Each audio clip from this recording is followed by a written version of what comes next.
Welcome to ચેતુસ kitchen.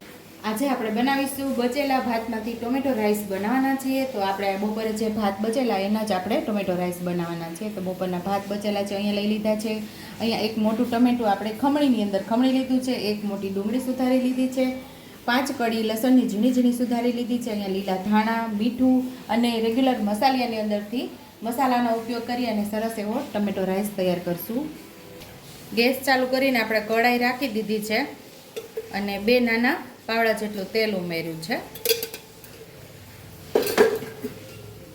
અહીં આપણું તેલ ગરમ થઈ જાય એટલે થોડી ચણાની દાળ ઉમેરશું, એટલી જ આપણે અડદની દાળ, બેયને સરસ ફૂટવા દેવાની છે, એટલે કે ફ્રાય થવા દેવાની છે। દાળ ને ચણાની દાળ થોડી ફ્રાય થઈ ગઈ છે। થોડા રાઈના દાણા ઉમેરશું આપણે, ચપટી આપણે હિંગ ઉમેરશું, અહીંયા આપણે ડુંગળી પણ ઉમેરી દઈશું સાથે।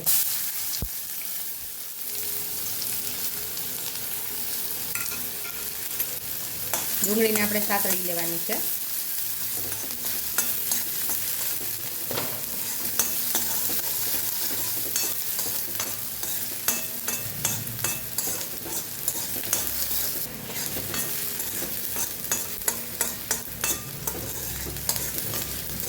રાઈસ ખાવાના શોખીનને તો આ ટોમેટો રાઈસ ખાવાની ખૂબ જ મજા આવશે।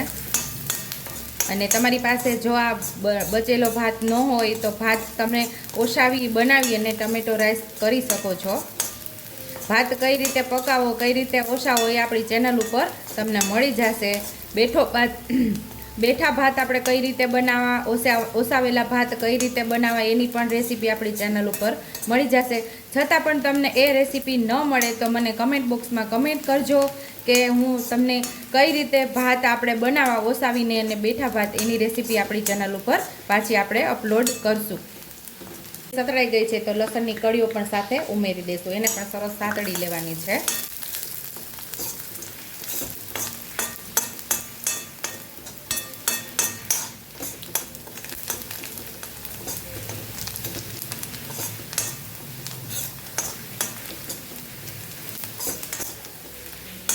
તો અહીંયા લસણની કળી અને ડુંગળી મસ્ત એવી સતરાઈ ગઈ છે તો ટમેટા ઉમેરી દઈશું।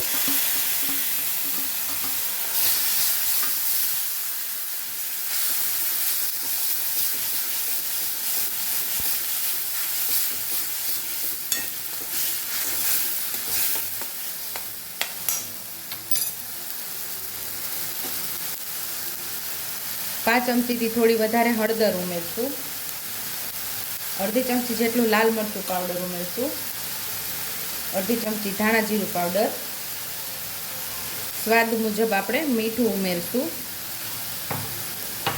થોડા લીલા ધાણા ઉમેરી દઈશું, સરસ મસાલાને સાતળી લઈશું।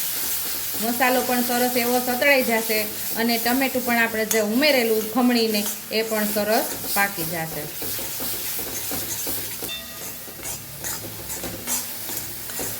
આપણે આજે ભાતને થોડો છૂટો પાડી લેશું।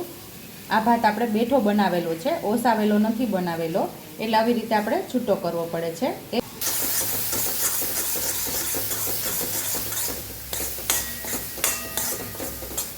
તો અહીંયા આપણે ટમેટું મસ્ત એવું સતળાઈ ગયું છે, તેલ પણ સરસ છૂટું પડવા લાગ્યું છે, તો અહીંયા આપણે રાઈસને ઉમેરી દેવાનું છે। હવે આપણે સરસ એને મિક્સ કરી લઈશું।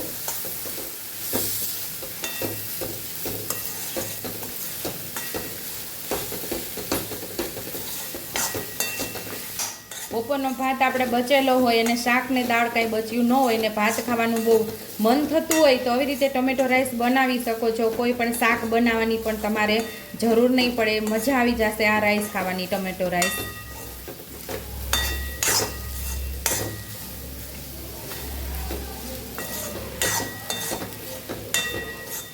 સુપર ટેસ્ટી એવો ટોમેટો રાઈસ તૈયાર થઈ ગયો છે। તો સર્વિંગ પ્લેટની અંદર આપણે હવે સર્વ કરી લેશું। થોડા લીલા ધાણા ઉમેરી દઈશું અને સરસ આપણે મિક્સ કરી લેશું।